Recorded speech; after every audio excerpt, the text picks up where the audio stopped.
Hello, I would like to introduce you to this video. How does Qigong work? That I'll explain later, but first of all I need to explain a couple of other things. There's still a lot of ignorance and confusion about Qigong. It's part of a wonderful health system developed initially in China by Taoists over thousands of years, hundreds of years, thousands of years. The main study center for Taoism is in Wutang or Wudang or Five Peaks mountain range. This was initially built up. The first temple, Golden Top Temple, was built by an emperor who was very pleased for the health care that he received from some practicing Taoists there. He was so grateful that he built them a retreat up in the mountains. Since those days, it's become many retreats over a huge area. Anybody who's bought my book on Tai Chi Chuan, one of these series of Taoist Arts books with you see the bars on the top, lead and gold. Basically, we'll know if you look in the Tai Chi Chuan book, I've created a map showing you the whole Wudang area. It stretches from, say, Paddington in London almost down to Land's End and around and back. It's a huge, huge area full of Taoist retreats and study centers. Taoism is studied everywhere by all races and by men and women alike. During the COVID-19 crisis, I've heard many silly racist comments about, it's Chinese stuff, or it's Chinese, isn't it? I don't think Chinese is very popular at the moment. That isn't worth commenting on. People who say such things are negative and uneducated. There are good and bad people everywhere in the world. Today I shall be talking about good people, people who are trying to help, people who do not put you down, but try to help lift you up instead. And that's what we should all be doing, trying to help lift each other up in these times.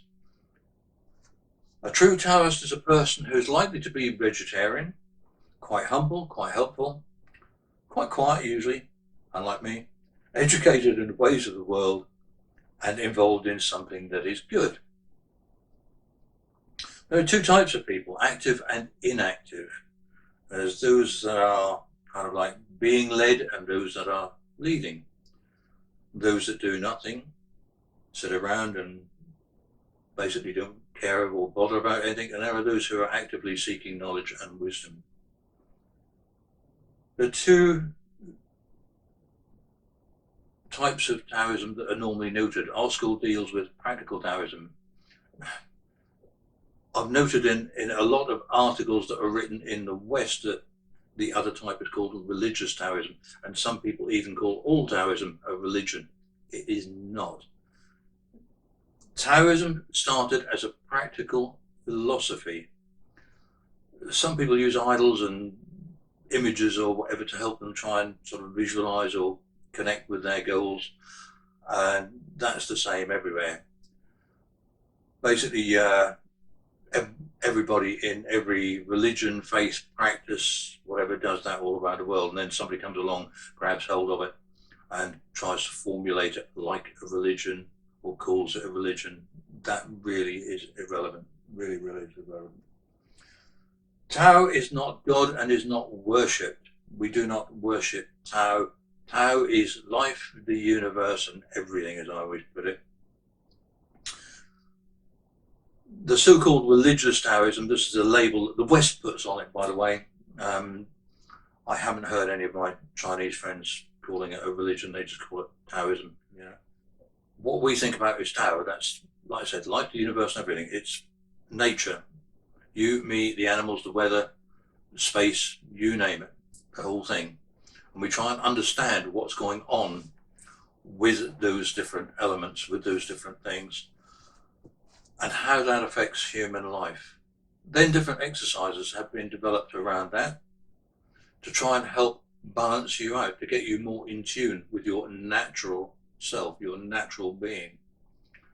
You don't see animals in the wild sitting around watching TV or eating chocolate bars, etc., etc. Humans do lead animals into bad health habits, by the way, but never the other way around.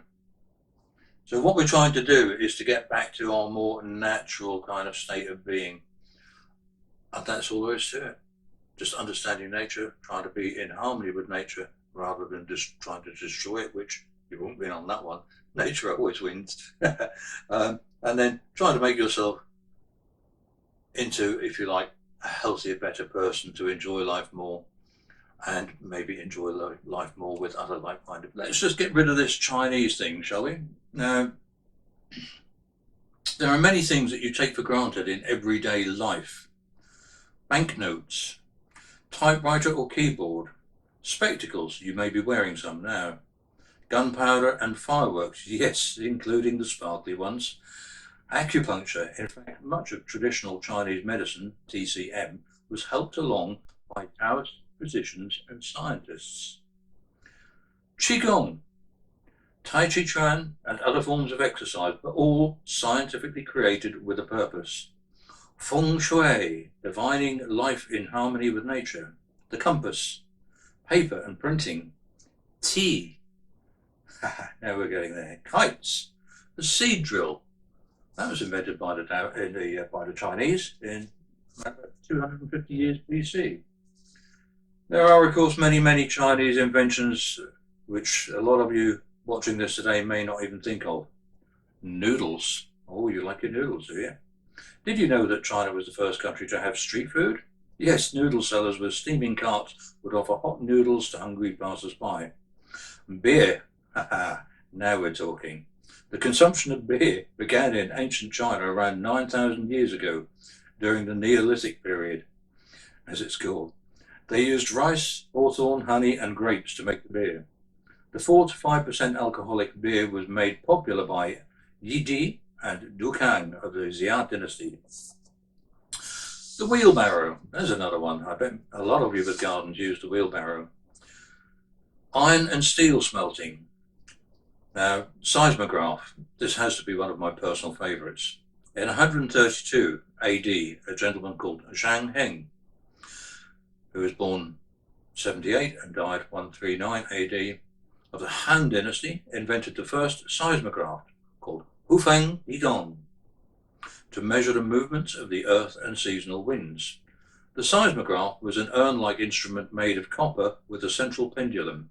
The 8 dragons on the surface of the outside, each one holding the copper ball in its mouth, pointed out to the 8 different directions: east, south, west, north, southeast, northeast, southwest, and northwest. When there was an earthquake, the dragon's mouth that was closest to the earthquake source opened and the ball dropped into the mouth of the frog, producing a sound. This let people know the direction of the earthquake. You've got to admit, that's a clever piece of inventing. Okay, let's move on. You must get the drift by now that Chinese, and specifically Chinese Taoist inventions, have literally molded the way that we live. But what of health? Excuse the notes, by the way, because otherwise, as my students know, I may go way off the beaten track before I come back round again. Health is categorized under what we call the long life arts. Specific groups of Taoist students have, for many hundreds of years, devoted their lives to the study of health matters. This has brought us Qigong, the art of energy training, as well as Tai Chi Chuan, Kai Men, that means open gate, that's Taoist yoga, a very special form of stretching exercise, and even Taoist Kung Fu. Kung Fu, by the way, means literally a person who has trained and worked really hard to develop trained skills. Qigong means energy training. This is the point where we need to think about what Qigong is, how it works, and what it does. There are 2 major forms of Qigong. You have stationary Qigong, which is almost like a meditation as you'd probably think of it. And you have moving Qigong. These may be different movements according to whatever you're trying to do. There are 3 major methods, Fa, of Qigong. Fa is the Chinese word for method.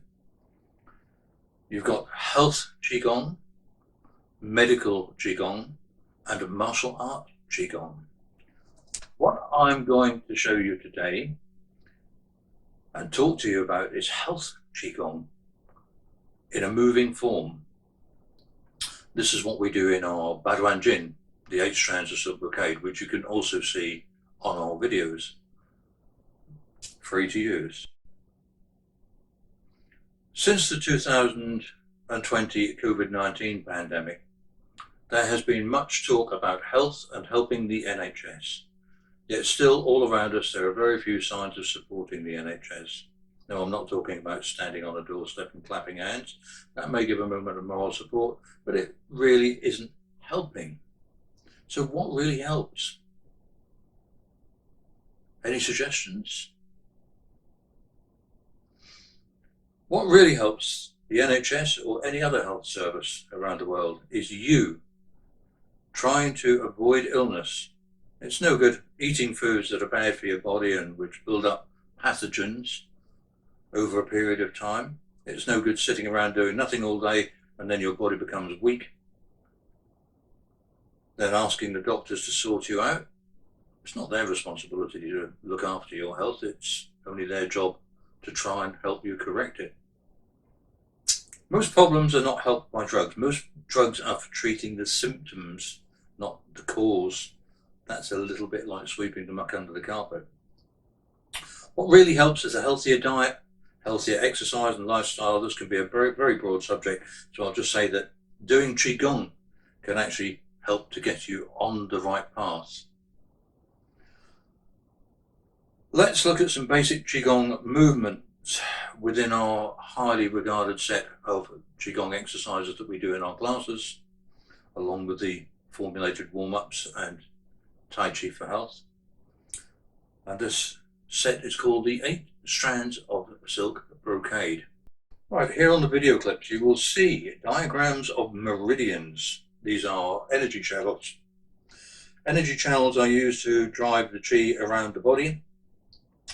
And I like to use simple analogies. So you can think of energy channels as a bit like the electrical circuits, if you like, that operate all the equipment in your house or all the equipment and gadgets in your car. The battery is the heart of the car. Without the battery, the car won't start. So we use Qigong to charge up our proverbial battery, and we store it at the dantian, the lower dantian, which is in the abdominal cavity area. And the chi then travels, the chi, that's energy, travels around the body. There are other aspects to exercise, such as blood and oxygen. Blood, as you know, carries the oxygen around the body. The blood corpuscles go through the lungs, and basically the lungs pump the air, if you like, or the oxygen into the red corpuscles, as I call them, the red blood cells, and the red blood cells then transport them around the body. You can use an analogy, if you like, of the transport system that brings us food and essential supplies to the shops. The red corpuscles are made in the bone marrow. It's a very, very clever little system, the human body, very clever system, and the animal body. Basically, we've all got meridians, even animals. We've all got blood cells, we've all got nervous systems, we've all got bones. So we all follow, all animals on the planet follow a similar principle. What happens is that when you do your deeper breathing, especially if it's clean air, you will take in a better quality of oxygen, and that oxygen is then delivered to the blood. The blood cells take it to every point around the body, and it then helps to rejuvenate the cells of the body.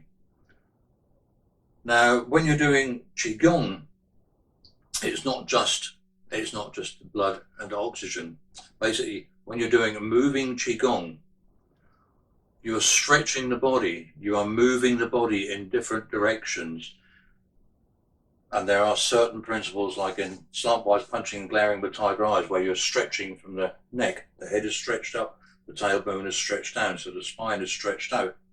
The arm is stretched out there. You look into the wheel of the fist. which means that you are encouraging energy to flow up your arm into the fist. That's a hollow fist, by the way. And you've got Qi also flowing around the whole of the spine, the back, the head, everywhere. Now, this stretching is not just enhancing the flow of the Qi, but it's enhancing the flow of the blood. It enhances the quality of the nervous system. As you know, any kind of stretching will work the muscles or the ligaments. So it's helping in a lot of different ways. The internal organs, we move in certain ways which may massage the internal organs. This cannot be ignored. I know a lot of people just talk about Qigong and the power of good that it does you or whatever, but not many people, well, actually, to be honest, I've never come across anybody who's ever explained these other simple factors that all key in together to create a kind of a holistic exercise system, if you like, that tunes and hones the body. And when it comes down to the meridians and the Qi travel itself, there is something which we call correction and regulation. The flow of Qi through the meridians is normally, if you like, done without thinking about it. It's just something that happens within the human or animal bodies, and we don't have to think about it. But like any other system, it can develop wobbles and faults and things like that. So what Qigong does is help to correct those little wobbles and faults. It's a little bit like if you've got a dodgy connection in your torch, you take the battery out, you clean the contacts, you make sure that it's making a good contact, you make sure that the battery is charged up, oomph, power goes through, and you get a much better contact with a brighter light. When you do your Qigong, you charge up your Qi, if you like, your energy, and you also regulate by these movements the energy channels and make everything work better again. That's the simple way of looking at Qigong. It's a holistic system. It's not just Qi or energy, and it's not just about stretching. If you look at yoga, for example, you've got basic hatha yoga. All it is stretching. Nothing but stretching. We do in our class is the formulated head-to-toe warm-up exercise, which is kept to its simplest. 10 minutes. You've got a video on there. Then we do the Qigong, the Baduan Jin, and that, like I said, opens everything up, regulates everything. Then we do the Tai Chi Chuan. Now, normally, Qigong and Tai Chi Chuan should go hand in hand together. They literally are like two cogs in the same system, if you like, in the same works. Some people say that Tai Chi is Qigong, but strictly speaking, it's not. When we do Qigong, you build up your Qi, you build up your levels of Qi, you build up your use of Qi, and when we do Tai Chi Chuan, we use the Qi. We learn to direct the Qi. There are many other aspects to it, which I'm not going to go into here. So this is the basic introduction that I'm doing to learn what is Qigong, how does it work. Okay, so replay the video, make yourself a cup of tea if you want to. Oh, that's a Chinese invention. If you really want to drink something Chinese, go for sage tea. It's called sage tea because the wise would drink it. And that was the tea that was most commonly drunk in China before the other kind of tea that we're more familiar with took over. I could tell you lots of stories about food and drink and origins of this, that and the other. I'm very fortunate to have learned these things. But for now, like I said, make yourself a cup of tea, sit back, listen to the video again and see if you can kind of work out what's going on. It's not just a simple stretching exercise. It's not just a funny Chinese thing. It's not just about breathing. It's not about using your mind or imagination or whatever to develop your spirit. Although, yes, any kind of what we call internal exercise will help to develop your spirit. If you're using your mind and your body in harmony and developing your chi, it will also develop your spirit, your soul, call it whatever you like. I really don't care. Basically, overall, it will make you a healthier and happier person. For now, thank you. Well done.